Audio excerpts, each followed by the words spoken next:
താങ്കൾക്ക് ലാലേട്ടനോട് വ്യക്തിവൈരാഗ്യമാണോ തീർത്തത് എന്നൊക്കെയുള്ള കമന്റുകൾ വന്നിട്ടുണ്ടായിരുന്നു. എനിക്ക് സംശയം ഉണ്ടായിരുന്നു സാറിനത്. പക്ഷെ സാറ് കഴിഞ്ഞ് പടം കേട്ട് കഴിഞ്ഞിട്ട് എനിക്ക് വേണ്ടി ഇത് മതി, എനിക്കുള്ളത് ഇതിനകത്തുണ്ട്, വേറൊന്നും വേണ്ട, ഇത് ഞാൻ ചെയ്യാം എന്ന് പുള്ളി അവിടെ വെച്ച് തന്നെ സമ്മതിക്കണം.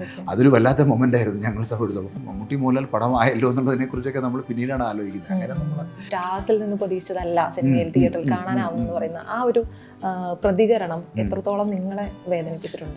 നമ്മൾ കുറെ കൂടെ പുരോഗമനം സംസാരിക്കുന്ന വ്യക്തികളാണ്. നമ്മൾ പുതിയ സിനിമകൾ ഇഷ്ടപ്പെടുന്ന ആളുകളാണ്. അപ്പോഴും സ്റ്റാർസിനെ കെട്ടിയിടാൻ പറ്റത്തില്ലല്ലോ. അവർക്കും കുറെ കൂടെയൊക്കെ ഹ്യൂമനായിട്ടൊക്കെ അഭിനയിക്കാനുള്ള ഒരു സ്പേസ് നമുക്ക് ഉണ്ടാവുമല്ലോ. അപ്പോഴും ഏതൊക്കെ പോയിന്റിലാണ് ഇവർ ബാലൻസ് ചെയ്യാൻ ശ്രമിച്ചിട്ടുള്ളത്? ഏതൊക്കെ സീനുകളായിരിക്കും? ബാലൻസ് ചെയ്യാനായിട്ട് ശ്രമിച്ചിട്ടേ ഇല്ല. സത്യസന്ധമായിട്ട് പറഞ്ഞു കഴിഞ്ഞാൽ സ്ക്രിപ്റ്റിൽ എന്താണോ ഉള്ളത് അത് തന്നെയാണ്. ബാലൻസ് ചെയ്യാനായിട്ട് നോക്കിയിട്ടില്ല. അവസാന ഭാഗത്ത് പൂത്തിരി ഒരുപാട് കത്തിച്ച ആളുകൾ വരുന്നുണ്ട് ഫഹദിന്റെ കാരണം പിന്നാലെ. എവിടെ നിന്ന് വന്നു അത്ര പൂത്തിരി?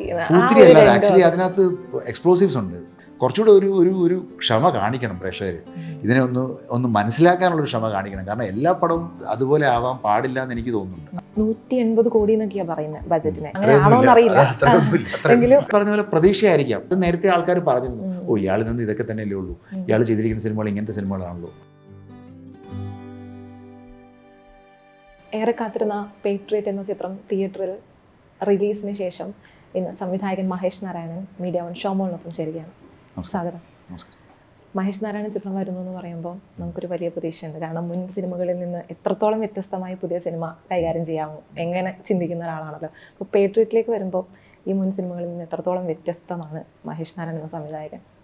എനിക്ക് തോന്നുന്നു ഞാൻ ചെയ്തതിൽ കുറച്ചുകൂടെ വലിപ്പം കൂടിയൊരു സിനിമ. അപ്പോൾ അതിന് കുറച്ചുകൂടെ ഒരു ഫോം വൈസും ഒക്കെ കുറച്ചുകൂടെ മലയാളത്തിൽ ഇതിനു മുമ്പ് എനിക്ക് ഇങ്ങനൊരു എക്സാമ്പിളിൽ പറയാൻ പറ്റത്തില്ല. ഇങ്ങനത്തെ ഒരു പടം മലയാളത്തിൽ വന്നിട്ടുണ്ടോ എന്ന് എനിക്കറിയത്തില്ല.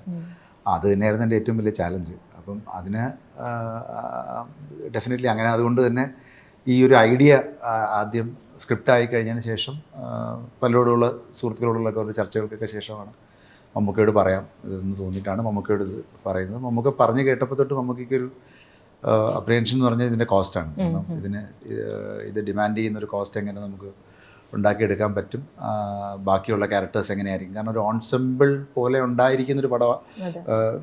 നാച്ചുറലി സ്ക്രിപ്റ്റിനകത്ത് ആ ഒരു ക്യാരക്ടേഴ്സ് ഉണ്ട്, ഇത്രയും ക്യാരക്ടേഴ്സ് ഉണ്ട്, എല്ലാവർക്കും ഒരു ആർക്കുണ്ട്. അപ്പോൾ ആരൊക്കെ ചെയ്യാം, എങ്ങനെയൊക്കെ ചെയ്യാം എന്നൊക്കെ ഉള്ളൊരു ധാരണ ഉണ്ടാകുന്നു. പതുക്കെ ആദ്യം തൊട്ടേ ഷാനു ഫഹദുണ്ട് ഇതിനകത്ത്, പിന്നെ ചാക്കോച്ചനുണ്ട്, പിന്നെ പതുക്കെ ബാക്കിയുള്ള ആൾക്കാർ വരുന്നതിൻ്റെ കൂട്ടത്തിൽ ലാൽ സാറും വന്നു, ഇങ്ങനൊരു സിനിമ ചെയ്യാനായിട്ട് വന്നു. അത് പക്ഷേ എല്ലാവരും എൻ്റെ ഒരു സിനിമ ചെയ്യുന്നു, അവരെല്ലാവരും അവരുടെ ഒരു സ്ഥിരം സ്റ്റാർ ഇമേജ് ശ്രദ്ധ ചെയ്തിട്ടാണ് അവർ ഈ സിനിമയിൽ വന്നിരിക്കുന്നത്. അത് എത്രത്തോളം ഇതാകും എന്നുള്ളത് എനിക്കറിയില്ല. കാരണം ഞാൻ എൻ്റെ തരത്തിലുള്ളൊരു സിനിമ ഓണസ്റ്റായിട്ട് അപ്രോച്ച് ചെയ്യാൻ നോക്കിയിരിക്കുകയാണ്. ഈ നമ്മളൊരു സ്റ്റാർസിനെ മാറ്റി വെച്ച് അവർ വരുന്നു എന്ന് പറയുമ്പോഴും 18 വർഷത്തിന് ശേഷം അവർ ഒന്നിക്കുന്നു എന്ന് പറയുന്ന ആ ഒരു ഹൈപ്പ്, അതിൻ്റെ ഒരു ഭാരം ഈ ഷോൾഡറുകളിലായിരുന്നല്ലോ. അപ്പം അത് ഭയങ്കര ബുദ്ധിമുട്ടായിരുന്നു. അല്ല, കാരണം ഇത് പറയുന്നത് ഇപ്പം നമ്മളിപ്പം എല്ലാവരും മമ്മൂക്കയായാലും ലാൽ സാറായാലും വ്യത്യസ്തമായിട്ടുള്ള സിനിമകൾ ചെയ്യുന്ന ആൾക്കാർ തന്നെയാണ്. അപ്പം അവർ ഒരുമിച്ച് വരുന്നു എന്നുള്ളത് അവരുടെ 56ാമത്തെ സിനിമയാണ്. അവരങ്ങനെ കണ്ടിട്ടില്ല. ഇതിനകത്ത് ഓക്കെ ഇത് ഞങ്ങൾ കുറേ കാലത്തിന് ശേഷം ഒരുമിച്ച് അഭിനയിക്കുന്നതാണല്ലോ എന്നുള്ളൊരു ധാരണ അവരുണ്ടായിട്ടില്ല. അപ്പം ഞങ്ങൾക്കിങ്ങനെ എനിക്കൊരു സ്പേസ് ഉണ്ട് എന്നുള്ളത് ലാൽ സാറിന് കൃത്യമായിട്ട് മനസ്സിലാവുന്നു. മമ്മൂക്കയ്ക്ക് കൃത്യമായിട്ട് അറിയാം മമ്മൂക്ക ഷോൾഡർ ചെയ്യുന്നൊരു സിനിമയ്ക്കകത്തോട്ട് ബാക്കി ആൾക്കാരെല്ലാം വരുന്നതാണ്. അപ്പം എല്ലാവരും ആ ഒരു ഹാപ്പിനെസ്സിൽ തന്നെയാണ് ഈ സിനിമയിലോട് പ്രവർത്തിച്ചതും വന്നതും ഒക്കെ. ഈ ഒരു തിരിച്ച് നമ്മൾ ഈ ഫാൻസിൻ്റെ സംഭവങ്ങൾ നമ്മളങ്ങനെ ആലോചിക്കുന്നില്ല. കാരണം സിനിമ ഓണസ്റ്റായിട്ട് ചെയ്യുക എന്നുള്ളത് മാത്രമേ ഉള്ളൂ.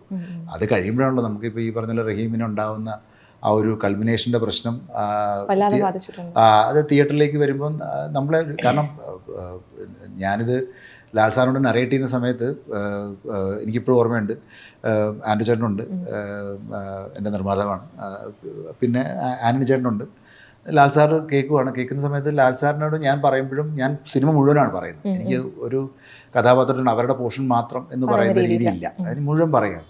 അപ്പോൾ ഇത് മുഴുവൻ പറയുമ്പോൾ ആദ്യം മുതലേ പറയുന്ന സമയത്ത് തന്നെ എനിക്ക് തോന്നുന്നു ഈ ഡാനിയലിൻ്റെ ഷെയ്ഡ്സ് കുറേയൊക്കെ ജമാൽ ഖഷോഗിയുടെ ഷെയ്ഡ്സ് ഉണ്ട്, പിന്നെ അലക്സി നവാലിയുടെ ഷെയ്ഡ്സ്. ഇപ്പം ഇതെല്ലാം ലാൽ സാർ എന്നോട് പറയുകയാണ്, ഇത് അവരുമായിട്ട് ബന്ധമുണ്ടല്ലേ? ഞാൻ പറഞ്ഞത് സാർ അതാണ് സാർ, കറക്റ്റാണ്. അപ്പം ആ എയർപോർട്ടിലെ സീക്വൻസ് എത്തിയപ്പോഴേക്കും ഇത് കിം ജോങ് ഉന്നിൻ്റെ ബ്രദറിന് സംഭവിച്ച സംഭവം അത് തന്നെയാണ് സാർ. അപ്പോൾ ഇത് ഇങ്ങനെയല്ലേ കാർലോസ് ഗോസിനെ നമ്മൾ അവിടെ നിന്ന് എക്സ്ട്രാക്ട് ചെയ്ത്, അതെ സാർ അതാണ് ആ മ്യൂസിക് ബോക്സ്. ഇതെല്ലാം സാർ എന്നോട് ചോദിക്കുകയാണ്. അപ്പോൾ എനിക്ക് മനസ്സിലായി സാർ എത്രത്തോളം അവെയറാണ് എന്ന് പറഞ്ഞ് റഹീമിൻ്റെ പോർഷനിലേക്ക് എത്തി കഴിഞ്ഞ് ആ ഒരു ക്രൂഷ്യൽ മൊമെൻ്റ് എത്തിക്കഴിഞ്ഞപ്പോഴേക്കും എനിക്ക് സംശയം ഉണ്ടായിരുന്നു സാറിനത്. പക്ഷേ സാറ് കഴിഞ്ഞ് പടം കേട്ട് കഴിഞ്ഞിട്ട്, കാരണം അദ്ദേഹം റഹീം ഒരു മാർട്ടേഡം ആഗ്രഹിക്കുന്നൊരു വ്യക്തിയാണ്. അദ്ദേഹം സിനിമയിൽ പലപ്പോഴും പറയുന്നുമുണ്ട്. അപ്പോൾ അതൊരു ബാറ്റിൽ ഫീൽഡിൽ തന്നെ മാർട്ടേഡം വേണമെന്നില്ല, ഒരു കോസിന് വേണ്ടിയിട്ട് ഒരു മാർട്ടേഡം ഉണ്ടാവാം. അത് അദ്ദേഹം വളരെ കാര്യമായിട്ട് അക്സെപ്റ്റ് ചെയ്യും. എനിക്ക് വേണ്ടി ഇത് മതി, എനിക്കുള്ളത് ഇതിനകത്തുണ്ട്, വേറൊന്നും വേണ്ട, ഇത് ഞാൻ ചെയ്യാം എന്ന് പുള്ളി അവിടെ വെച്ച് തന്നെ സമ്മതിക്കണം. അതൊരു വല്ലാത്ത മൊമെൻ്റ് ആയിരുന്നു ഞങ്ങൾ സംബന്ധിച്ചപ്പോൾ. പിന്നീടാണ് നമ്മളിത് ആലോചിക്കുന്നത്, ഇതൊരു മമ്മൂട്ടി മോഹൻലാൽ പടമായല്ലോ എന്നുള്ളതിനെക്കുറിച്ചൊക്കെ നമ്മൾ പിന്നീടാണ് ആലോചിക്കുന്നത്. അങ്ങനെ നമ്മൾ സത്യം പറഞ്ഞ ക്യാരക്ടേഴ്സായിട്ടാണ് അവർ വന്നിട്ടുള്ളത്. ഇപ്പോൾ ലാസ്റ്റ് മൊമെന്റിലാണ് മോഹൻലാൽ ഇതിലേക്ക് ഇന്നാവുന്നത്. അപ്പോൾ ഈ രണ്ടൊരു ത്രാസിന്റെ രണ്ട് ഇതുപോലെ ഒരുപോലെ നിർത്തുക എന്ന് പറയുന്ന ഒരു ഉത്തരവാദിത്തം ഒരു പോയിന്റിൽ വന്നു ചേരാണ്, അറിയാതെ വന്നു ചേരുന്ന ഒരു സാഹചര്യം ഉണ്ടായിരുന്നു. അപ്പം അവരുടെ കോസ്റ്റ്യൂമിൽ പോലും ഈ ഒരു ശ്രദ്ധ പുലർത്തിയിട്ടുണ്ടല്ലോ. അപ്പം ആ ഷൂട്ട് ചെയ്യുന്ന കാറിലെ ഷൂട്ടിംഗ് ചെയ്യുന്ന സമയത്ത് അവരുടെ രണ്ടുപേരുടെയും കോസ്റ്റ്യൂംസ് ലെയേർഡായിട്ട് ഉപയോഗിച്ചിട്ടുള്ളതിൻ്റെ ഒരു പ്രത്യേകതയെ പറ്റി കോസ്റ്റ്യൂം ഡിസൈനർ പറഞ്ഞിട്ടുണ്ടായി. അത്തരത്തിലുള്ള ശ്രമങ്ങൾ ഏതൊക്കെ പോയിന്റിൽ ഉപയോഗിച്ചിട്ടുണ്ടാവും? ഞാൻ ആക്ച്വലി സ്ക്രിപ്റ്റ് ലെവലിൽ വേറെ തരത്തിലുള്ള മാറ്റങ്ങളൊന്നും നമ്മൾ വേണ്ട എന്ന് തീരുമാനിച്ചു. കാരണം സ്ക്രിപ്റ്റിനകത്തുള്ള ഹൈ അതിനകത്തുണ്ട്, ആ ഹൈയിൽ തന്നെ നിലനിർത്തിയാൽ മതി. ഇപ്പോൾ ആ ലിഫ്റ്റിൻ്റെ ആക്ഷൻ സീക്വൻസ് ആയാലും ഈ പറഞ്ഞ കാറിൻ്റെ ആക്ഷൻ സീക്വൻസ് ആയാലും ലാൽ സാറ് മമ്മൂക്കെ എസ്കേപ്പ് ചെയ്യിക്കാനായിട്ട് സഹായിക്കുന്ന ഈ പറഞ്ഞ രണ്ട് വീടുകൾ തമ്മിലുള്ള ആ ഒരു ഈ പറഞ്ഞ ആ സ്റ്റെയർവേയുടെ സീക്വൻസ് ആയാലും എല്ലാം അവരെല്ലാവരും അത് എൻജോയ് ചെയ്തു. അതിനുശേഷം നമ്മൾ ഈ പറയുന്ന പോലെ അക്ഷരാർത്ഥത്തിൽ ഞാൻ പ്രതീക്ഷിച്ചത് ഓക്കെ ചിലപ്പോൾ സാറ് നോ പറയുമായിരിക്കും എന്നുള്ളതാണ് നമ്മൾ അങ്ങനെ. പക്ഷെ അങ്ങനെ അല്ലായിരുന്നു. കാരണം അവർക്കും സാറും എന്നോട് പറഞ്ഞൊരു കാര്യം, എനിക്കെന്തോ ഞാനും കുറേ കാലമായി ഇങ്ങനൊരു റോൾ ചെയ്തിട്ട്, ഇത് ഇൻട്രസ്റ്റിംഗ് ആണ്, ഇത് ഞാൻ ചെയ്യാം എന്നാണ് പറയുന്നത്. അത് സാറും ഇൻ്റർവ്യൂവിൽ പറഞ്ഞിട്ടുള്ള കാര്യമാണ്. അപ്പോൾ അതായത് എനിക്കും പുതുതായിട്ട് തോന്നി, ഈ ക്യാരക്ടർ പുതുതായിട്ട് തോന്നി എന്നുള്ളത്. ഈ ബാക്കിയുള്ള ഇപ്പോൾ ഇവരുടെ മാനറിസംസ് ആയാലും ഇവരുടെ ബാക്കിയുള്ള സംഭവങ്ങളായാലും ഒക്കെ അതെല്ലാം നമ്മൾ സ്ക്രിപ്റ്റിനകത്ത് വരുന്ന സാധനങ്ങൾ അവരവരുടേതായിട്ടുള്ള രീതിയിൽ അതിനെ പോർട്രേ ചെയ്യുന്നു, പെർഫോം ചെയ്യുന്നുള്ളതാണ്. ഇപ്പം സിനിമയുടെ റിലീസിന് ശേഷം അപ്രതീക്ഷിതമെന്നോ എനിക്കറിയില്ല, ഇത്തരത്തിൽ വരുന്ന ഒരു റിസപ്ഷൻ ഉണ്ടല്ലോ, ഈ സ്റ്റാർസിൽ നിന്ന് പ്രതീക്ഷിച്ചതല്ല സിനിമയിൽ തിയേറ്ററിൽ കാണാനാവുന്നെന്ന് പറയുന്ന ആ ഒരു പ്രതികരണം എത്രത്തോളം നിങ്ങളെ വേദനിപ്പിച്ചിട്ടുണ്ട്? അല്ല, ഞാനെപ്പോഴും ചിന്തിക്കുന്നത് നമ്മൾ കുറെ കൂടെ പുരോഗമനം സംസാരിക്കുന്ന വ്യക്തികളാണ്, നമ്മൾ പുതിയ സിനിമകൾ ഇഷ്ടപ്പെടുന്ന ആളുകളാണ്.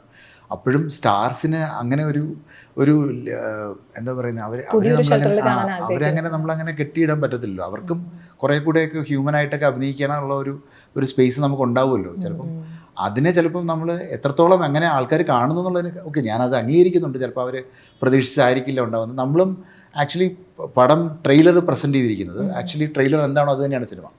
കാരണം ട്രെയിലറിൽ നമ്മൾ കാണിച്ചിരിക്കുന്നതിനകത്ത് ലാൽ സാർ എവിടെയാണോ വരുന്നത് അതുപോലെ തന്നെയാണ് സിനിമയിലും അദ്ദേഹം വരുന്നത്.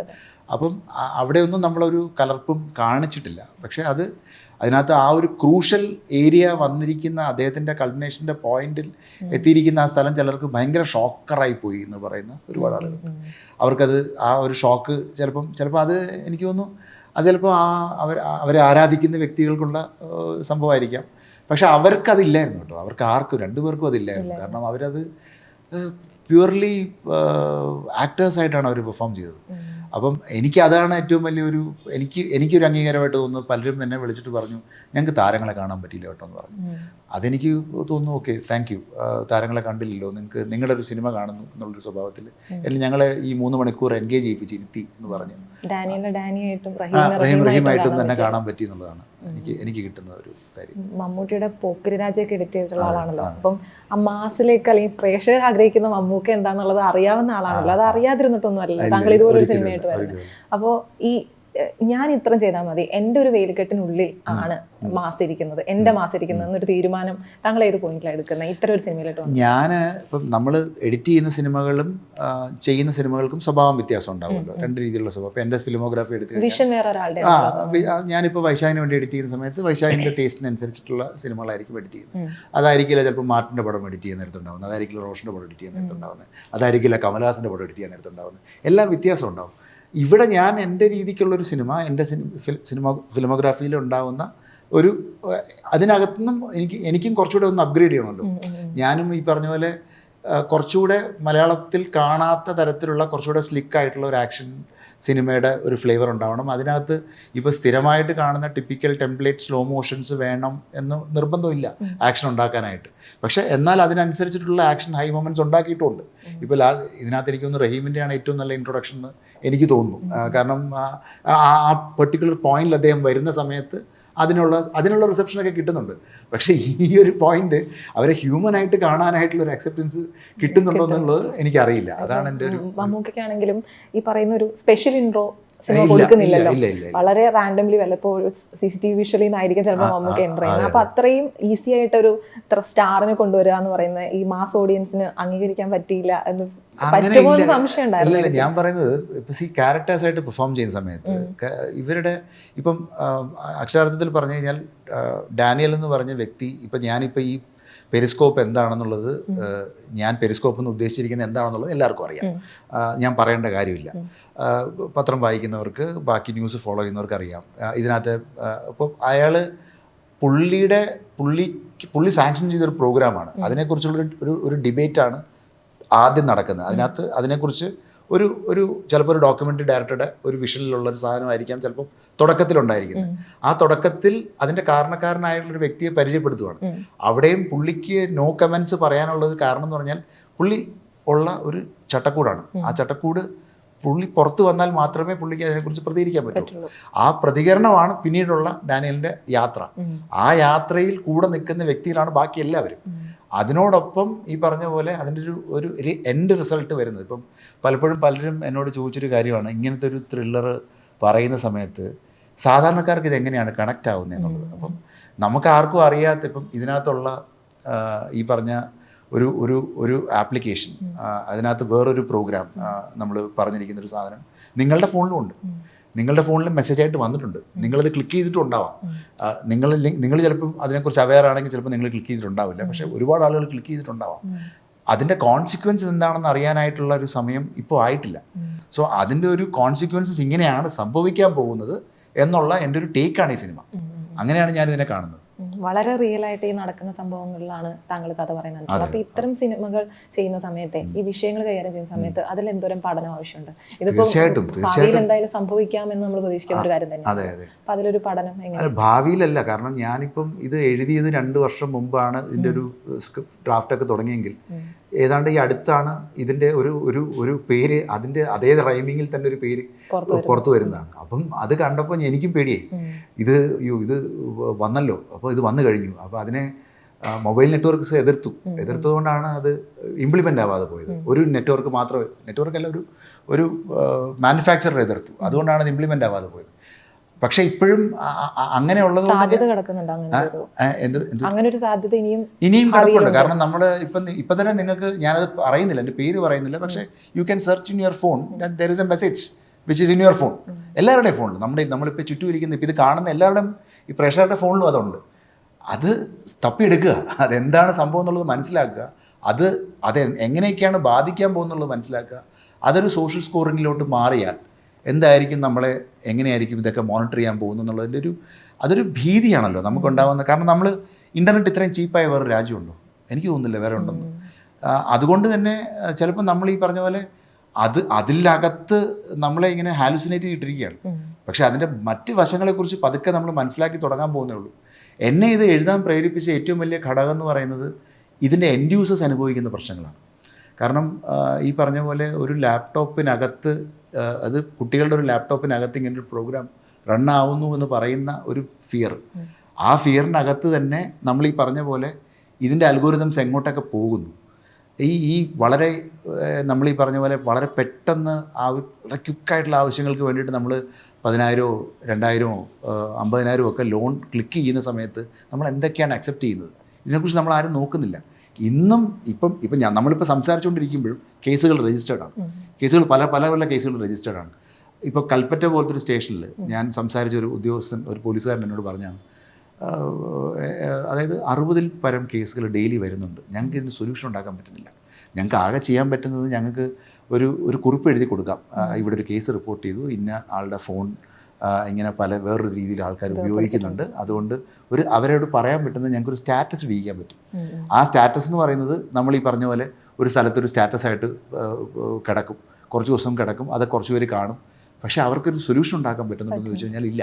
കാരണം ഈ ടെക് ജയൻറ്റുകൾ പല കമ്പനികളും അവരുടെ ഹെഡ് ക്വാർട്ടേഴ്സ് ഇരിക്കുന്നതൊക്കെ മറ്റ് പല രാജ്യങ്ങളിലുമാണ്, ചൈനയിലൊക്കെയാണ് ഇരിക്കുന്നത്.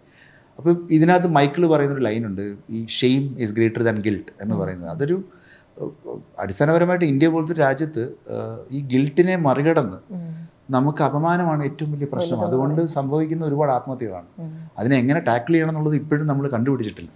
ഈ ഒരു വിഷയമായിട്ട് മമ്മൂക്ക അടുത്ത് ചെല്ലുമ്പോൾ മമ്മൂക്ക പറയുന്നുണ്ട്, മസാല വേണമെന്നില്ല, മസാല വേണ്ട, കുറയ്ക്കാം, എരിവ് കുറയ്ക്കാം. അപ്പൊ അങ്ങനെ ഒരു ഉറപ്പ് മമ്മൂക്കയുടെ ഭാഗത്ത് തന്നെ കിട്ടുന്നു. മമ്മൂക്ക മുന്നേ പറഞ്ഞിട്ടുണ്ട്, മുന്നേ ഇതുപോലുള്ള പടങ്ങൾ ചെയ്യാൻ പറ്റിയിരുന്നില്ല, കാരണം പ്രേക്ഷകരുടെ ആ വിശ്വാസം ഉണ്ടായിരുന്നു. ഇപ്പൊ പ്രേക്ഷകരെ ആ വിശ്വാസം കൊടുത്ത് മമ്മൂക്ക അത്ര ഒരു സിനിമയായിട്ട് വരുമ്പോൾ തിരിച്ചു കിട്ടുന്ന ഒരു റിസപ്ഷൻ ഈ പറഞ്ഞ പോലെ ആകുമ്പോൾ അതിനെ മമ്മൂക്ക എങ്ങനെയാ കാണുന്നത്? എങ്ങനെയാ മമ്മൂക്കയുടെ ഭാഗത്തുണ്ടായ ഒരു മറുപടി? അല്ല, എനിക്ക് തോന്നുന്നത് റിസപ്ഷൻ ഉണ്ട്, റിസപ്ഷൻ്റെ അല്ല പ്രശ്നം. റിസപ്ഷനേക്കാൾ കൂടുതലായിട്ടുള്ള പ്രശ്നം എന്ന് പറഞ്ഞാൽ ചിലപ്പം ഈ പറഞ്ഞ പോലെ ആ പ്രേക്ഷകർ ആഗ്രഹിക്കുന്നത്, കാരണം അവരിപ്പോഴും സ്റ്റാർസിനെ സ്റ്റാർസായിട്ട് കാണുന്ന ആ ഒരു പോയിന്റ് ഉണ്ടല്ലോ. ഇപ്പം ഞാൻ പറയുന്നത് ഇപ്പോൾ ഒരു കുറേ കൂടെ നീഷായിട്ട് ചെയ്തൊരു പടമാണ് ഇപ്പോൾ കാതൽ പോലത്തെ ഒരു പടമായിട്ട്, അതിനകത്താണ് ഇത് അഡ്രസ്സ് ചെയ്യുന്നത്. ഇപ്പം ഞാൻ തന്നെ ഇപ്പോൾ സിയൂസൂൺ പോലത്തെ ഒരു പടത്തിനകത്താണ് ഇത് അഡ്രസ്സ് ചെയ്യുന്നതെങ്കിൽ ചിലപ്പോൾ കുഴപ്പമുണ്ടാവില്ല. അങ്ങനത്തെ ഒരു പടമാണ് അറ്റംപ്റ്റ് ചെയ്യുന്നതെങ്കിൽ ഈ പ്രശ്നം ഉണ്ടാവില്ല. ഇത് കുറച്ചുകൂടെ ഒരു അഡ്രിനാലിൻ റഷുള്ള, കുറച്ചുകൂടെ സ്ലീക്ക് ആയിട്ടുള്ള ഒരു ആക്ഷൻ ഡ്രിവൺ ആയിട്ടുള്ളൊരു പടം, ആ ആക്ഷൻ എല്ലാം പടത്തിനകത്ത് ഉണ്ട് തന്നെ. അതിനകത്ത് ഇങ്ങനൊരു വിഷയം ചർച്ച ചെയ്യുന്ന സമയത്ത് പുറമേ ഉള്ള രാജ്യത്തൊക്കെ ചർച്ച ചെയ്യുമ്പോൾ കുഴപ്പമില്ല, അല്ലെങ്കിൽ പുറത്തുള്ള ഭാഷകളിൽ ചർച്ച ചെയ്യുമ്പോൾ കുഴപ്പമില്ല. നമ്മളുടെ നാട്ടിൽ ഇത് ചർച്ച ചെയ്യുമ്പോൾ ചിലപ്പോൾ ആൾക്കാർക്ക് അയ്യോ ഇത് പോരല്ലോ എന്നുള്ളൊരു തോന്നലുണ്ടാവുന്നുണ്ടോ എന്നുള്ളൊരു സംശയം. ഇതിൽ മമ്മൂക്കയെ പരിചയപ്പെടുത്തുന്ന ആദ്യത്തെ ടൈറ്റിൽ എഴുതി വരുന്ന ഭാഗം മുതൽ ഉപയോഗിച്ചിട്ടുള്ള സംഗീതത്തിന് സുഷിന്റെ ഒരു വലിയ പങ്കുണ്ടല്ലോ തിയേറ്ററിൽ ഇതിനൊരു ആംബിയൻസ് ക്രിയേറ്റ് ചെയ്യാൻ. അത് ഉപയോഗിച്ചിട്ടുള്ള മ്യൂസിക്കിന് ഇതുവരെ കാണാത്ത മലയാള സിനിമയിൽ ഒരു ഭാഷ ഫീൽ ചെയ്തിട്ടുണ്ടായിരുന്നു. അത് വേറൊരു ഘട്ടത്തിലും ലാലേട്ടന്റെ ഒറ്റയ്ക്കുള്ള ഫൈറ്റ് രംഗത്തിലും ഇതുപോലൊരു വ്യത്യാസം മ്യൂസിക്കിൽ സംഭവിച്ചിട്ടുണ്ട്. അതെന്താ സുഷിന് കൊടുത്തിട്ടുള്ള നിർദ്ദേശം? സുഷിൻ ശരിക്കും തിരക്കഥ കൊണ്ട് ഇൻസ്പയർ ആവുന്ന ഒരാളാണ്. സുഷിൻ ചുമ്മാ ഒരു പടം ചെയ്യാറില്ല. സുഷിൻ സ്ക്രിപ്റ്റ് കേട്ടിട്ട് താല്പര്യപ്പെട്ടിട്ട് മാത്രമാണ് സുഷിൻ ഒരു പടം ചെയ്യാൻ തീരുമാനിക്കുന്നത്. ഇപ്പോൾ അതിനൊരു എക്സാമ്പിളായിട്ട് പറഞ്ഞാൽ ഇപ്പോൾ മലയും കുഞ്ഞെന്നൊരു സിനിമ ഞങ്ങളുടെ തന്നെ സിനിമയാണ്. പക്ഷേ സുഷിൻ തന്നെ എന്നോട് പറഞ്ഞു എനിക്ക് ഇതിനകത്തോട്ട് കയറാൻ പറ്റുന്നില്ല എന്ന് പറഞ്ഞു. അങ്ങനെയാണ് പിന്നീട് വേറൊരു കമ്പോസർ ആ പടത്തിലോട്ട് വരുന്നത്. അപ്പം സത്യമാണ്, കാരണം എല്ലാവർക്കും എല്ലാ പടത്തിലോട്ടും കയറാൻ പറ്റുന്ന വരില്ല. സുഷിൻ ആക്ച്വലി ഇതിൻ്റെ തുടക്കത്തിലുള്ള ഡ്രാഫ്റ്റ് തൊട്ട് സുഷിൻ ഇതിനകത്ത് ഇന്നായിരുന്നു, എന്തൊക്കെ ഞാൻ ചെയ്യാം, എനിക്കും പുള്ളിക്കും കുറച്ചുകൂടെ ഒരു ബ്രേക്ക് കഴിഞ്ഞ് വരികയാണ്, അപ്പോൾ കുറച്ചുകൂടെ വേറെ തരത്തിലുള്ള ഒരു സംഗീതം എല്ലാവർക്കും ആ ഒരു ഫ്രീഡം ഉണ്ട് ഈ പടത്തിനകത്ത്. അതെല്ലാവരും ഉപയോഗിക്കുന്നുണ്ട്. ഇപ്പം മനുഷ്യൻ എന്ന് പറഞ്ഞ ട്രാക്ക് കുറച്ച് കാലങ്ങളെടുത്ത് ഉണ്ട്, കാരണം അത് വിഷ്വലി കണ്ടുണ്ടാക്കിയെടുത്തൊരു ട്രാക്കാണ്. അതിനകത്ത് വിനായക് വരുന്നു, വിനായക് അതിനകത്ത് വളരെ പെട്ടെന്നാണ് വിനായക് അത് എഴുതിയതും. തീർച്ചയായിട്ടും ഉണ്ട്. അപ്പോൾ അത് സിനിമ കണ്ടാലേ മനസ്സിലാവുള്ളൂ. സിനിമ കാണുന്ന പ്രേക്ഷകന് ചിലപ്പോൾ അത് കിട്ടും, എന്താണ് ഇത് ഉദ്ദേശിക്കുന്നത്. ഇപ്പോൾ ഡാനിയലിനെ സംബന്ധിച്ചിടത്തോളം ഡാനിയലിൻ്റെ മനസ്സെന്ന് പറയുന്നത്, ഇപ്പം നിങ്ങളൊന്ന് ആലോചിച്ച് നോക്കിക്കഴിഞ്ഞാൽ ഇപ്പം ഇന്ത്യക്ക് വേണ്ടിയിട്ട് ലൈസൻസ് ചെയ്തിരിക്കുന്ന ഒരു പ്രോഗ്രാമാണ്. ഇന്ത്യ എന്ന് പറഞ്ഞൊരു വലിയ രാജ്യമാണ്. ഈ ഒരു സ്ഥലത്ത് ഇത്രയും അധികം ആളുകൾക്ക് ഒരു ഡിഫൻസ് ആപ്ലിക്കേഷൻ വേറൊരു രാജ്യത്തിലേക്ക് മിസ്യൂസ് ചെയ്യപ്പെടുന്നു എന്ന് പറയുന്നത് ഒരാളുടെ വലിയൊരു ഡെലമയാണ്. അതിൽ നിന്ന് അയാൾക്ക് മറികടക്കണമെങ്കിൽ അയാൾക്ക് രാജ്യത്തിൽ നിന്നും മാറി നിൽക്കണം. ആ മാറി നിന്നിട്ട് അയാൾ തിരിച്ച് എങ്ങനെയാണ് പ്രതികരിക്കുന്നത് എന്നുള്ളത് അയാളുടെ വ്ളോഗുകളിലൂടെയാണ്. അത് ചില ആൾക്കാർ അതും നമ്മളെല്ലാവരും കണ്ടിട്ടുള്ള വ്യക്തികളൊക്കെ തന്നെയാണ്. ചിലർ പുസ്തകമായിട്ടായിരിക്കും എഴുതുന്നത്. പുസ്തകത്തിന് റീച്ച് എപ്പോഴാണ് വളരെ കുറച്ച് ആദ്യം ചിലപ്പോൾ പുസ്തകം കുറച്ച് കാലത്തേക്ക് ഇറക്കി കഴിഞ്ഞിട്ട് ചിലപ്പോൾ കുറച്ച് കാലത്തേക്ക് അത് ബാൻ ചെയ്തൊക്കെ വിടും. പിന്നെ അത് കഴിഞ്ഞ് പിന്നെ ആ പുസ്തകം വന്ന് ഇപ്പം നമുക്ക് തന്നെ അറിയാമല്ലോ ഏതൊക്കെ പുസ്തകങ്ങൾ, ഞാൻ കൂട്ടിയേണ്ട കാര്യമില്ല. അപ്പം ഇതെല്ലാം വന്ന്, പക്ഷേ പുള്ളി അങ്ങനെയല്ല ചെയ്തിരിക്കുന്നത്. പുള്ളി അതൊരു direct bang on straight away പുള്ളിയുടെ മാതൃഭാഷ വിഷയം എന്നുള്ള ലെവലിലാണ് പുള്ളി അതിനെ അഡ്രസ്സ് ചെയ്യുന്നത്. അതിനൊരു കൾമിനേഷൻ ലാസ്റ്റ് ഉണ്ടാവുന്നുണ്ട്. അതിനെയാണ് ഞങ്ങൾ അഡ്രസ്സ് ചെയ്യുന്നത്. ആ വിഷയത്തിലൂടെ ഈ സ്റ്റാർസ് അവരുടെ സ്റ്റാർഡം ഷ്രെഡ് ചെയ്ത് ഈ പറഞ്ഞ ബാക്കിയുള്ള സാധനങ്ങളിലെല്ലാം ഈ ഹൈ മൊമെൻറ്റ്സും ആക്ഷനും എല്ലാം ഉൾപ്പെടുത്തിക്കൊണ്ട് തന്നെ ഒരു സിനിമ ഉണ്ടാക്കാൻ പറ്റുമോ? കാരണം അല്ലെങ്കിൽ ഇതൊരു ലാർജ് സ്പെക്ട്രത്തിലേക്ക് എത്തില്ല. അത് ഭയങ്കര നീഷായി പോകില്ലേ, വളരെ ചെറിയ തരത്തിലുള്ളൊരു മനുഷ്യരിലേക്ക് എത്തും. അത് പോരാ, കുറച്ചുകൂടെ അവർ ലാർജർ സ്പെക്ട്രം അത് ഉപയോഗിക്കട്ടെ എന്നുള്ളതാണ് ഞങ്ങൾ ഉദ്ദേശിച്ചത്. അപ്പോൾ ഏതൊക്കെ പോയിന്റിലാണ് ഇവർ ബാലൻസ് ചെയ്യാൻ ശ്രമിച്ചിട്ടുള്ളത്? ഏതൊക്കെ സീനുകളായിരിക്കും? ബാലൻസ് ചെയ്യാനായിട്ട് ശ്രമിച്ചിട്ടേ ഇല്ല. സത്യസന്ധമായിട്ട് പറഞ്ഞു കഴിഞ്ഞാൽ സ്ക്രിപ്റ്റിൽ എന്താണോ ഉള്ളത് അത് തന്നെയാണ്. ബാലൻസ് ചെയ്യാനായിട്ട് നോക്കിയിട്ടില്ല. അങ്ങനെ ബാലൻസിങ്, കാരണം അങ്ങനെ ഒരു നിങ്ങൾ ഇതിനെ ശ്രദ്ധിച്ചു കഴിഞ്ഞാൽ അറിയാം, ഒരു ഏത് മൊമെൻറ്റിലാണ് റഹീം എത്തുന്നത്. ആ റഹീം എത്തുന്ന മൊമെൻറ്റ് തൊട്ട് റഹീം ഡാനിയലിൻ്റെ കൂടെ നിൽക്കുന്ന പോയിന്റിലെല്ലാം റഹീമിനും ഡാനിയലിനും ഒരേപോലുള്ള ഇമ്പോർട്ടൻസ് ഉണ്ട് ഈ പടത്തിനകത്ത്. അങ്ങനെ ആ ഒരു പ്രശ്നം ഒരിടത്തും ഉണ്ടായിട്ടില്ല. പ്രശ്നം ഉണ്ടാവുന്നത് റഹീമിൻ്റെ കൾമിനേഷനിൽ സംഭവിച്ചിരിക്കുന്ന അത് പെട്ടെന്ന് ആൾക്കാർക്ക് എന്താ പറയുന്നത്, ഒയ്യോ അത്രയാണോ അങ്ങനെയാണോ എന്നുള്ളൊരു തോന്നൽ. കാരണം ചിലപ്പോൾ എനിക്കൊന്ന് കണ്ട് ശീലിച്ച ചില സാധനങ്ങൾ ഇല്ലാതെ വരുമ്പോഴുണ്ടാകുന്ന ഒരു സംഭവമുണ്ടല്ലോ. നമ്മൾ ഈ പറഞ്ഞ പോലെ ഒരു മീല് കഴിക്കുമ്പോൾ ചിലപ്പം കറി കുറഞ്ഞു അല്ലെങ്കിൽ പപ്പടം കിട്ടിയില്ല എന്നൊക്കെ പറയുന്ന ഒരു സാധനത്തിൻ്റെ ഒരു ഫോമായിട്ടാണ് എനിക്ക് അതിനെ തോന്നിയിരിക്കുന്നത്. ഇതിൽ ചില ഭാഗത്ത് ഉപയോഗിച്ചിട്ടുള്ള കോഡിങ് ഇന്നത്തെ ആളുകൾക്ക് ഒട്ടും തന്നെ പരിചയമില്ല, പ്രത്യേകിച്ച് കുട്ടികൾക്ക് പരിചയമില്ലാത്ത കമ്മ്യൂണിക്കേഷൻ രീതികളെ പറ്റി പറയുന്നുണ്ടല്ലോ. പണ്ടത്തെ ഈ പറഞ്ഞ പോലത്തെ റിയൽ ഇൻസിഡൻസിൽ നിന്നും ആളുകളിൽ നിന്നും അവരിൽ നിന്നുള്ള റെഫറൻസ് ഒക്കെ ഉപയോഗിച്ചിട്ടായിരിക്കും ചെയ്തിട്ടുണ്ട്. പക്ഷെ ഇപ്പൊ കാണുമ്പോൾ അത് കുറച്ച് അമാനുഷികമല്ലേ എന്ന് നമുക്ക് തോന്നുന്ന രീതിയിലുള്ള കണ്ണുകൊണ്ടുള്ള സൈൻ ലാംഗ്വേജ്. പക്ഷെ അത് പണ്ടത്തെ ആളുകൾ ഇപ്പം അതിനകത്ത് തന്നെ ആക്ച്വലി അത് ആ സൈൻ ലാംഗ്വേജ് കണ്ണുകൊണ്ടുണ്ടാവുന്ന ആ അവസ്ഥയുടെ കൂടെ തന്നെ ആക്ച്വലി ഒരു ഡിഫൻസ് ട്രെയിനിങ് അക്കാഡമിക്ക് അകത്ത് ജെർമിയ ഡെന്റന്റെ വീഡിയോ കാണിക്കുന്നതാണ്, കോൺസ്റ്റന്റ് ആയിട്ട് കാണിക്കുന്നതാണ്. കാരണം ഒരു US പട്ടാളക്കാരൻ വിയറ്റ്നാം സമയത്ത് പിടിക്കപ്പെട്ട സമയത്ത് ഇന്നത്തെ ന്യൂസ് ക്യാമറ അല്ല, ഫിലിം ഫുട്ടേജാണ്. അത് പ്രോസസ്സ് ചെയ്ത് പ്രക്ഷേപണം ചെയ്യാൻ കുറച്ച് സമയമെടുക്കും. ആ സമയത്ത് പോലും അന്ന് ആ മെസ്സേജ് ടോർച്ചർ ആണെന്നുള്ളത് പുള്ളി പറഞ്ഞിരുന്നു കണ്ണിലൂടെ. അത് എല്ലാ പട്ടാളക്കാരനും ഇപ്പൊ ഇത് കണ്ട ഒരുപാട് ആളുകൾ മോസ്കോവിനെ കുറിച്ച് കൂടുതൽ നോക്കുന്നുണ്ട്. എന്താണ് ഈ സംഭവം, എന്താണ് ഇതുകൊണ്ട് എങ്ങനെയൊക്കെയാണ് കമ്മ്യൂണിക്കേറ്റ് ചെയ്യാൻ പറ്റുന്നത് എന്നുള്ളത് നോക്കുന്നത്. കാരണം ഇപ്പം നമ്മൾ ഇന്ന് കാണുന്ന എല്ലാ, നിങ്ങൾ വാട്സപ്പ് ഉപയോഗിക്കുമ്പോൾ നിങ്ങളുടെ വാട്സപ്പ് ആദ്യം പറയുന്നതാണ് this message is end to end encrypted എന്ന് പറയുന്നുണ്ട്. പക്ഷേ ഇത് എല്ലായിടത്തും ഇത് എവിടെ സ്റ്റോർ ചെയ്യുന്നില്ല. ഈ സ്റ്റോറേജ് നിങ്ങൾ പോയി നോക്കുന്നുണ്ടോ? ഈ സ്റ്റോറേജ് സ്ഥലത്ത് ഇത് ആർക്കൊക്കെ ആക്സസ് ഉണ്ടെന്നുള്ളത് നിങ്ങൾക്ക് അറിയാൻ പറ്റുന്നുണ്ടോ? ആർക്കെങ്കിലും അറിയാൻ പറ്റുന്നുണ്ടോ? ആർക്കും അറിയാൻ പറ്റുന്നില്ല. നമ്മളെല്ലാവരും വിശ്വസിക്കുവാണ്, ഏതോ ഒരു കമ്പനി വിശ്വസിക്കുവാണ് this is end to end encrypted ആണ്. പക്ഷേ എൻക്രിപ്റ്റഡ് ആണോ എന്ന് ചോദിച്ചാൽ അല്ല. അപ്പം ഇതിനേക്കാളും ഒന്നും അതായത് ഇതൊന്നും വേണ്ടാത്ത വളരെ എന്താ പറയുന്നത് ഓൾഡ് സ്കൂൾ ടെക്നിക്കാണ് ഈ പറഞ്ഞ മോസ്കോഡ് എന്നൊക്കെ പറയുന്നത്. അപ്പോൾ അതിനെ റിലേ ചെയ്യുന്ന വ്യക്തികൾ ഇന്നും ഉണ്ടെങ്കിൽ അതിനർത്ഥം എന്താണ്? അവർ ഈ ഡിവൈസുകളൊന്നും അവർ യൂസ് ചെയ്യാൻ താല്പര്യപ്പെടുന്നില്ല. ഇപ്പോൾ 180 കോടി എന്നൊക്കെയാണ് പറയുന്നത് ബജറ്റിനെ. അപ്പം ആൻഡ്രൂ ജോസഫായിട്ട് 3ാമത്തെ തവണയാണ് ചെയ്യുന്നത്. അപ്പോൾ ഇത്രയും വലിയ ബജറ്റിൽ അങ്ങനെ ആണോന്ന് അറിയില്ല, എങ്കിലും അത്രയാണ് നമ്മൾ പുറമെ കേൾക്കുന്ന ഒരു ബജറ്റ്. പുറത്തോട്ട് അത് കുറച്ച് ബ്ലോട്ടഡ് ആയിട്ടുള്ള കണക്കാണ്, അത് പുറമെ കേൾക്കുന്നത്. അതിങ്ങനെ വന്നുകൊണ്ടേയിരിക്കും. മലയാളത്തിൽ 200 കോടി കളക്ഷനിലായിട്ടൊക്കെ എത്തിയിട്ടുള്ള സിനിമകൾ സംഭവിച്ചു തുടങ്ങുന്നത് തന്നെ 2024 അപ്പം ഇത്രയും ബജറ്റിലേക്ക് വരുന്ന അത്ര ഇല്ലെങ്കിലും ആ ബജറ്റിനടുത്തെത്തുന്ന സിനിമയ്ക്ക് ഈ പറയുന്ന 200 കോടിയിലെത്തിയാലേ അതിനുള്ളൊരു തിരിച്ചൊരു റവന്യൂ നിങ്ങൾക്ക് കിട്ടുന്നുള്ളൂ എന്നുള്ളൊരു അതൊരു വലിയ ബാധ്യതയായിട്ട് ആൻഡ്രൂ ജോസഫ് എപ്പോഴെങ്കിലും പ്രകടിപ്പിച്ചിരുന്നോ? അതോ ഡെഫിനറ്റ്ലി ഉണ്ടാവുമല്ലോ. ഞങ്ങളെ സംബന്ധിച്ചിടത്തോളം ഞങ്ങൾക്കിപ്പോൾ ഇതിനകത്ത് പ്ലാറ്റ്ഫോം എടുത്തിരിക്കുന്ന പ്രൈസിങ് ഒരു റെക്കോർഡ് പ്രൈസിങ്ങിലാണ് എടുത്തിരിക്കുന്നത്, വിച്ച് ഇസ് വൺ ഓഫ്, കാരണം അവർ കണ്ടിട്ടാണ് പടം എടുത്തിരിക്കുന്നത്. അത് തന്നെയാണ് ഞങ്ങളുടെ ആദ്യത്തെ റവന്യൂ. പിന്നെ ബാക്കിയൊക്കെ തിയേറ്ററിക്കലുള്ള റവന്യൂസ് ഒക്കെ എന്നൊക്കെ പറയുന്നത് ആ റവന്യൂ ജനറേറ്റ് ആയി വരും എന്നുള്ള വിശ്വാസത്തിലാണ് ഞങ്ങൾ ഇരിക്കുന്നത്. പിന്നെ ഈ പറഞ്ഞ പോലെ ഒരു പുതിയ കണ്ടന്റ് ട്രൈ ചെയ്യുന്ന സമയത്ത് എപ്പോഴും എല്ലാവർക്കും ഒരു ഫിയർ ഉണ്ടാവും. ഓക്കെ, ഇതിനകത്ത് എങ്ങനെയായിരിക്കും, ആ റിസ്ക് ഒക്കെ അവർക്കും അറിയാം, അവരുടെ സൈഡിൽ നിന്നും അറിയാമല്ലോ ഇതിനകത്ത് എങ്ങനെയൊക്കെയാണ് ഇതിൻ്റെ അകത്ത്. പിന്നെ ഈ പറഞ്ഞ അക്സെപ്റ്റൻസ് നമ്മൾ കുറച്ചുകൂടെ ഒരു ക്ഷമ കാണിക്കണം പ്രേക്ഷകർ. ഇതിനെ ഒന്ന് മനസ്സിലാക്കാനുള്ളൊരു ക്ഷമ കാണിക്കണം. കാരണം എല്ലാ പടവും നമ്മൾ ഈ പറഞ്ഞ പോലെ വികാരത്തിന് പുറത്തുള്ളൊരു അതുപോലെ ആവാൻ പാടില്ല എന്ന് എനിക്ക് തോന്നുന്നുണ്ട്. അത് എൻ്റെ ഒരു പേഴ്സണൽ ടേക്കാണ്. ആളുകൾക്ക് മാറാം, ആളുകളനുസരിച്ച് പലർക്കും ഇറങ്ങിയതിനു ശേഷം താങ്കൾക്ക് ലാലേട്ടനോട് വ്യക്തിവൈരാഗ്യമാണോ തീർത്തത് എന്നൊക്കെയുള്ള കമന്റുകൾ വന്നിട്ടുണ്ടായിരുന്നു. പിന്നെ ഇതിന് തിരിച്ച് മറുപടി പറയണം എന്നൊക്കെയുള്ള പോസ്റ്റുകളും കാര്യങ്ങളും കണ്ടിരുന്നു. അപ്പം ഇത് അതൊക്കെ എങ്ങനെയാ താങ്കളെ വ്യക്തിപരമായി? ഞാൻ ലാൽ സാറിനോട് സംസാരിച്ചിരുന്നു. അദ്ദേഹത്തിന് പടം അദ്ദേഹം അവിടെയാണ് കണ്ടിരുന്നത്. അദ്ദേഹത്തിന് പടം ഇഷ്ടപ്പെട്ടു. അദ്ദേഹം സിനിമ കണ്ടതുമാണ്. സിനിമ അതിനു മുമ്പും ഈ പറഞ്ഞ പോലെ അദ്ദേഹത്തിൻ്റെ പോർഷൻസ് എല്ലാം നമ്മൾ ഡബ് ചെയ്യുന്ന സമയത്തും ഒക്കെ കാണുന്നതാണ്. പിന്നെ ഈ പറഞ്ഞ പോലെ സിനിമ പറയുന്ന സമയത്തും അദ്ദേഹം ആ എലമെൻ്റ് ഇഷ്ടപ്പെട്ടിട്ട് തന്നെയാണല്ലോ വരുന്നത്. അപ്പം ഞാൻ അത്തരത്തിൽ എനിക്ക് അറിയില്ല കേട്ടോ, അങ്ങനത്തെ ഒരു സംഭവം അദ്ദേഹത്തിനുണ്ടോ എന്ന് എനിക്കറിയില്ല. അപ്പോൾ ചാക്കോച്ചനായിട്ടാണെങ്കിലും ഫഹദായിട്ടാണെങ്കിലും ദർശനയൊക്കെ ആയിട്ടാണെങ്കിലും സ്ഥിരം ഒരുമിക്കാറുള്ളതാണല്ലോ നിങ്ങൾ മുൻ സിനിമകളിൽ ചാക്കോച്ചനായിട്ട് 2 പടങ്ങളുണ്ട്, ദർശനായിട്ട് ഒരു പടമാണ്, ഫഹദുമായിട്ട് കോൺസെൻട്രേറ്റ് ഉണ്ട്. അപ്പൊ ഇതിലേക്ക് വരുന്നത് ഇവരാണ് പുതിയതായിട്ട്. അപ്പൊ അവരുടെ ജനറേഷൻ കുറച്ച് വ്യത്യാസമുണ്ട്, അവരുടെ രീതി, അവർ ചെയ്യുന്ന രീതി. ഒരു സംവിധായകൻ എന്ന നിലയിൽ ഈ ഫഹദും കുഞ്ചാക്കോയൊക്കെ ആയിട്ടുള്ള ആ ഒരു ഡീലിങ്സും മമ്മൂക്ക ലാലേട്ടനുമായിട്ടുള്ള അഭിനയത്തിലെ വ്യത്യാസം എങ്ങനെയാ ഫീൽ ചെയ്തിട്ടുണ്ടായിരുന്നു? എനിക്കൊന്ന് വളരെ സീസൺഡ് ആയിട്ടുള്ള പെർഫോമൻസ് വന്ന് നിൽക്കുന്ന സമയത്ത് അവർ സ്ക്രിപ്റ്റ് ഫോളോ ചെയ്യുന്നവർ തന്നെയാണ് ഇന്നും.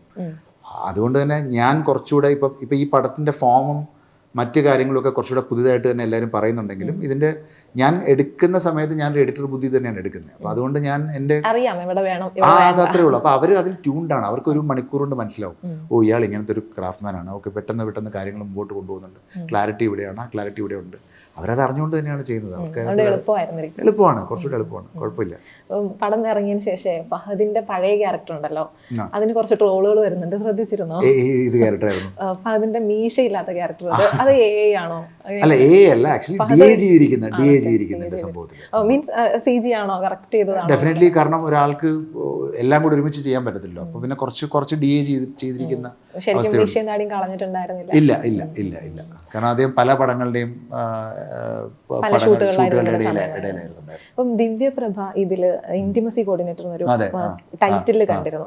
വളരെ അത്ര വലിയ ഇന്റിമേറ്റ് രംഗങ്ങളൊന്നും ഇല്ലെങ്കിൽ പോലും അന്ന് അത്തരം ഒരു റോൾ കൊടുക്കാൻ താങ്കൾ തയ്യാറായി എന്നുള്ളത് കേരളത്തിലെ സിനിമകളിൽ അധികം അപൂർവമായിട്ട് കണ്ടിട്ടുള്ള ഒരു സംഗതിയാണ്. അപ്പൊ അയാൾക്ക് കൊടുക്കുന്ന ഉത്തരവാദിത്തം എന്തൊക്കെയാ? അവിടെ സംവിധാനം എത്രത്തോളം മാറും? അവിടെ ഞാൻ പറഞ്ഞ ഇപ്പൊ ചാക്കോച്ചൻ ദർശനയുടെ ആ ഒരു സീക്വൻസിന്റെ സമയത്ത് ചില കുറച്ച് ഇന്റിമേറ്റ് ആയിട്ടുള്ള മൊമെന്റ്സ് ഉണ്ടായിരുന്നു. ആ മൊമെന്റ്സിന് വേണ്ടിയിട്ട് മാത്രമാണ് അങ്ങനെ ഒരാളുടെ ഹെൽപ്പ് ചോദിക്കുന്നതും അവരത് വളരെ താല്പര്യത്തോടുകൂടി വന്ന് ചെയ്യുന്നതാണ്. അല്ലാതെ ഒരു ആക്ടറായിട്ടല്ല അവർ വരുന്നത്, അല്ലാതെ വന്ന് അവരത് ഹാൻഡിൽ ചെയ്തിട്ട് പോകുന്നത്. അവിടെ എങ്ങനെയാ അപ്പം താങ്കൾ എങ്ങനെ മാറുന്നിട്ട് എന്താ അവിടെ കൊടുക്കുന്ന ഉത്തരവാദിത്തം? അല്ല, കാരണം അവർ തമ്മിലൊരു കെമിസ്ട്രി ഉണ്ടാക്കുകയാണല്ലോ. അപ്പോൾ ആ കെമിസ്ട്രിക്ക് അകത്ത് നമുക്ക് വേണ്ട ചില മൊമെന്റ്സുകളുണ്ട്. അപ്പോൾ അവർക്ക് ചിലപ്പോൾ എനിക്ക് പറഞ്ഞു കൊടുക്കുന്നതിനേക്കാൾ കൂടുതൽ ബെറ്റർ ആയിട്ട് ചിലപ്പോൾ അവർക്ക് കമ്മ്യൂണിക്കേറ്റ് ചെയ്യാൻ പറ്റുന്നുണ്ടാവുമായിരിക്കും. അതായിരിക്കും അതുകൊണ്ട് അതൊരു വിശ്വാസത്തിന്റെ പുറത്ത് നമ്മൾ അവരെ ഏൽപ്പിക്കുകയാണ് ആ ഒരു ജോലി. ഇപ്പം ഈ സിനിമ ഇറങ്ങിയ ആദ്യ ദിവസം വരുന്ന നെഗറ്റീവ്സിന് അപ്പുറം പിന്നീട് വന്ന റെസ്പോൺസ് എങ്ങനെയാണ്? ഒരു വശത്തു നിന്നുള്ള ഒരു തിരിച്ചു മറുപടി അല്ലാതെ മറ്റു കിട്ടിയ പ്രതികരണങ്ങൾ എങ്ങനെയാണ്? ഞാൻ പറയുന്നത് എനിക്കിപ്പം കിട്ടുന്ന ഏറ്റവും നല്ല ഇതെന്ന് പറയുന്നത്, ഇപ്പം ഈ സിനിമ കണ്ടുപോയ ഇപ്പം നിങ്ങളെപ്പോലെ തന്നെ ഇൻ്റർവ്യൂ ചെയ്യാൻ വന്നിരിക്കുന്ന ഒരു വ്യക്തി എന്നോട്, ഞാൻ അദ്ദേഹത്തിൻ്റെ പേര് പറയുന്നില്ല, അദ്ദേഹം എന്നോട് പറഞ്ഞത്, ഞാൻ സിനിമ കണ്ടിട്ട് രാത്രി എനിക്ക് കുറച്ച് നേരം ഉറങ്ങാൻ പറ്റിയില്ല. കാരണം ഞാൻ ആദ്യം ചെയ്തത് എൻ്റെ ഫോണിനകത്തെ കുറേ ആപ്ലിക്കേഷൻസ് ഡിലീറ്റ് ചെയ്ത് കളഞ്ഞു എന്നാണ് പറഞ്ഞത്. അത് തന്നെയാണ് നമ്മൾ ഈ പറഞ്ഞ ഒരു സിനിമകൾ കൊടുക്കുന്ന എന്താ പറയുക, ഒരു ടേക്ക് അവേ. നമ്മൾ ഈ സിനിമ കണ്ടു കഴിഞ്ഞ് പുറത്തിറങ്ങി പോകുന്ന ഒരാളുടെ ടേക്ക് അവേ അതാണ്. രണ്ടാമത്തെ കാര്യം, ഈ പറഞ്ഞ ഇതുപോലെ തന്നെ കുറേ ആളുകൾ, ഇപ്പോൾ ഒരു ഫാമിലിയിലെ ഒരു അച്ഛൻ എന്നോട് പറഞ്ഞത്, അയാളുടെ മകൾക്ക് ഈ സിനിമ കണ്ടതിന് ശേഷം ആ മകൾ പഠിക്കാനായിട്ട് ലാപ്ടോപ്പ് ഉപയോഗിക്കുന്നുണ്ടായിരുന്നു. കോവിഡിന് ശേഷം കോൺസ്റ്റൻ്റ് ആയിട്ട് ഉപയോഗിക്കുന്നതാണ്. ഓൺലൈൻ ക്ലാസ്സുകൾ പലപ്പോഴും, ട്യൂഷൻ ക്ലാസ്സുകൾ, മ്യൂസിക് ക്ലാസ്സുകളൊക്കെ നടക്കുന്നുണ്ട്. അപ്പോൾ ആ ക്ലാസ്സുകളിലേക്ക് വേണ്ടിയിട്ട് ഈ ലാപ്ടോപ്പ് കോൺസ്റ്റൻ്റ്ലി തുറന്നാണ് ഇരിക്കുന്നത് എപ്പോഴും. അപ്പോൾ ഈ കുട്ടി ആദ്യം വന്ന് 11 വയസ്സുള്ളൂ. കുട്ടി ആദ്യം വന്ന് ചെയ്തത്, വീട്ടിൽ വന്നതിന് ശേഷം ആ ലാപ്ടോപ്പ് അങ്ങ് ക്ലോസ് ചെയ്തു. ഇനി അപ്പോൾ എന്നിട്ട് അച്ഛനോട് പറഞ്ഞു, ഇതിനെ എപ്പോഴും തുറന്നു വെക്കണ്ട, ആവശ്യമുള്ളപ്പോൾ മാത്രം നമുക്ക് തുറക്കാം അല്ലേ എന്ന് ചോദിച്ചു എന്ന് പറഞ്ഞു. അപ്പോൾ അതൊരു ടേക്ക് അവേ ആയിട്ടാണ് എനിക്ക് തോന്നുന്നത്.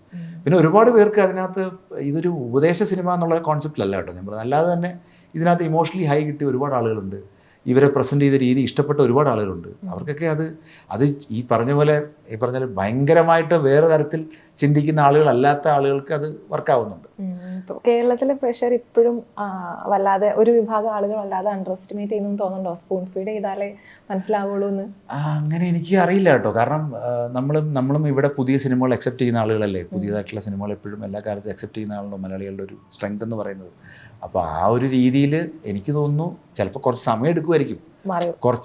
ഈ പടം കുറച്ചുകൂടെ സമയം എടുക്കുമായിരിക്കും, ഒന്ന് കണ്ട് മനസ്സിലാക്കി ഒക്കെ വരാനായിട്ട് കുറച്ച് സമയം എടുക്കുമായിരിക്കും. അപ്പോഴും മമ്മൂട്ടിയുടെ ഒക്കെ ഭ്രമയുഗമൊക്കെ അക്സെപ്റ്റ് ചെയ്ത പ്രേക്ഷകർ തന്നെയാണല്ലോ. എവിടെയാ പാളിപ്പോയത്?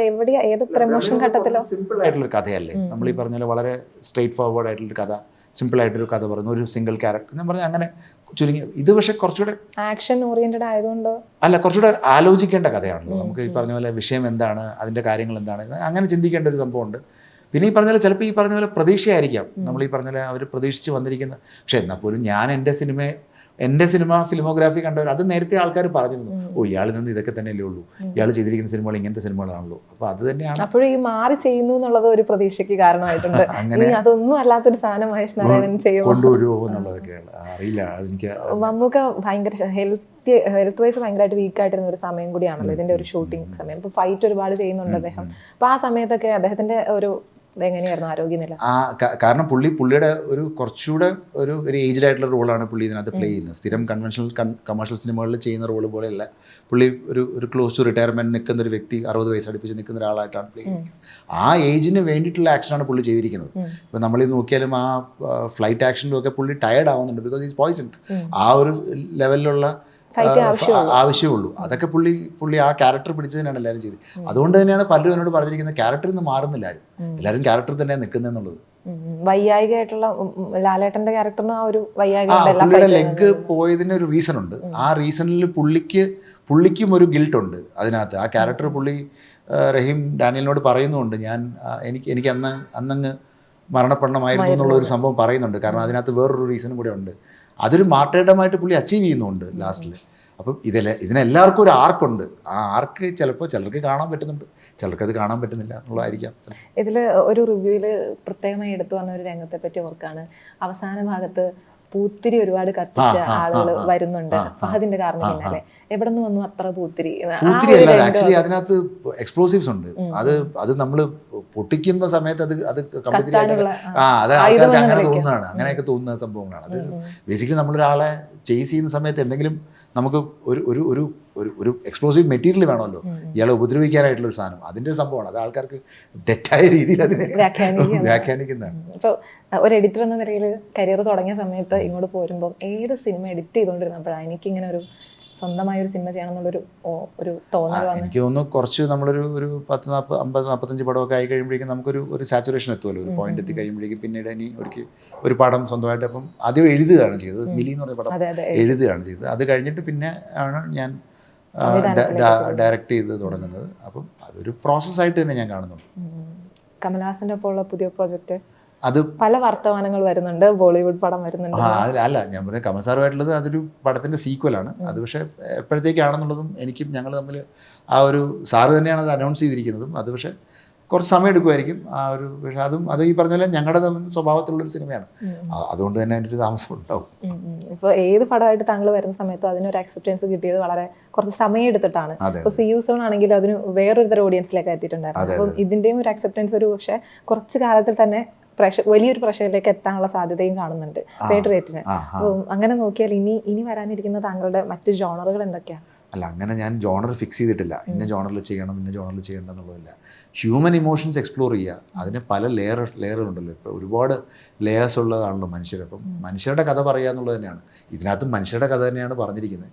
ആ കഥ പറഞ്ഞിരിക്കുന്ന രീതിക്ക് കുറച്ചുകൂടെ വലിപ്പം കൂടുതലാണ് എന്നുള്ളത് മാത്രമാണ് ഉള്ളത്. പിന്നെ കുറച്ചുകൂടെ പൊളിറ്റിക്കലായിട്ടൊക്കെ കഥ പറയുന്നതുകൊണ്ടുള്ള കോൺട്രവേഴ്സീസും പ്രശ്നങ്ങളും ഒക്കെ ഞാൻ എപ്പോഴും ഫേസ് ചെയ്യുന്ന കാര്യങ്ങൾ തന്നെയാണ്.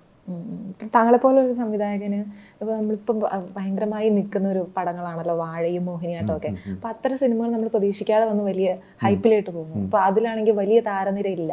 അപ്പം താങ്കൾ അതുപോലെ ഏതെങ്കിലും പോയിന്റ് ഉണ്ടായിട്ടുണ്ടോ? ഇപ്പം അത്ര ഇതല്ലാത്ത ആളുകൾ, വലിയ താരനിര ഇല്ലാത്ത ആളുകളിൽ നിന്ന് പിക്ക് ചെയ്യുക സിനിമ ചെയ്യാൻ?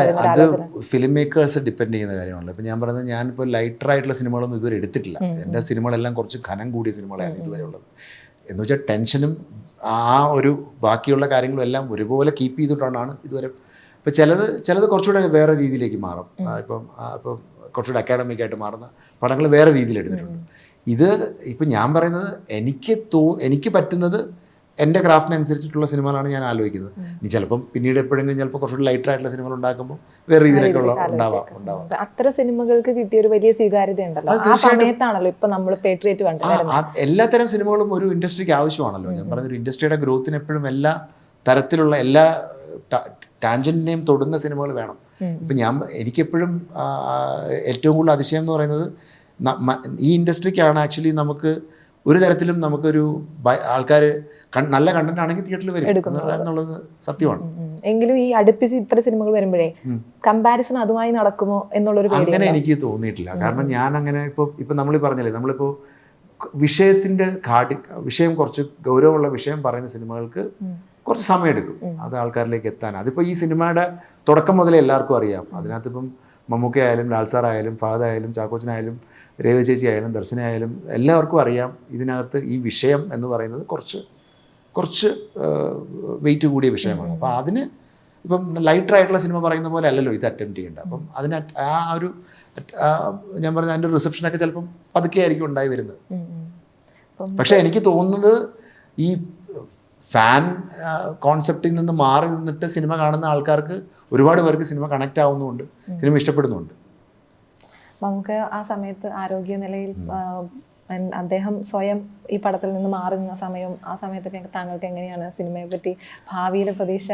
ഞങ്ങൾക്ക് അങ്ങനെ ഒരു ടെൻഷൻ അങ്ങനെ ഉണ്ടായിരുന്നില്ല അദ്ദേഹത്തിൻ്റെ ബാക്കി കാരണം വേറെ ഒന്നും കൊണ്ടല്ല. കാരണം സിനിമ ഞങ്ങൾക്ക് വേറെ ജോലിയിലുണ്ടായിരുന്നു, മറ്റ് പോർഷൻസ് എടുക്കാനൊക്കെ ഉണ്ടായിരുന്നു. അപ്പോൾ ഞങ്ങൾ എന്തായാലും കാരണം ഇതിന് ലോജിസ്റ്റിക്കലി കുറച്ച് സമയം വേണ്ട സിനിമയായിരുന്നു. കുറച്ച് സ്ഥലം ഒരു പല പല സ്ഥലങ്ങളിൽ പോയിട്ട്, കാരണം അതെല്ലാം സിനിമയിൽ എന്തായാലും കാണുന്നുണ്ടല്ലോ. അപ്പോൾ അതെന്തായാലും അതുകൊണ്ട് തന്നെ ആ ഒരു ചാലഞ്ചിൻ്റെ പുറത്ത് ഞങ്ങളങ്ങനെ ട്രാവൽ ചെയ്യുന്നുണ്ടായിരുന്നു. സമയം അത്യാവശ്യം കൊടുത്തിരുന്നു. അതെ. എന്തായാലും പേട്രിയറ്റ് കൂടുതൽ ആളുകളിലേക്ക് എത്തട്ടെ എന്ന് ആശംസിക്കുകയാണ്. പുതിയ പരീക്ഷണങ്ങളുമായിട്ട് വീണ്ടും മഹേഷ് നാരായണൻ ഞങ്ങൾ പ്രതീക്ഷിക്കുന്നു. Thank you so much.